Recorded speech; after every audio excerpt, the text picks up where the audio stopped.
পরিবেশনের জন্য আশাবরী গ্রুপ দেশাত্মবোধক ও বিবেকানন্দের গান তারা পরিবেশন করবেন। এবং আজকের আমাদের এই সঙ্গীত অনুষ্ঠানে যন্ত্র সঙ্গতে যারা রয়েছেন তাদের নামটা একবার বলে দিই: দেবজ্যোতি চট্টরাজ, গৌতম দাস, পাপু ভট্টাচার্য এবং সঞ্জয় শর্মা। সঙ্গে থাকুন আপনারা, আমাদের এই আজকের সঙ্গীত মুখর সন্ধ্যার সাক্ষী থাকুন আপনারা।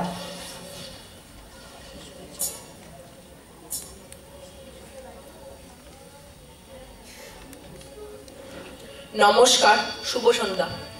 আজকে আমরা এখন একটি বিবেকানন্দের গান পরিবেশন করছি।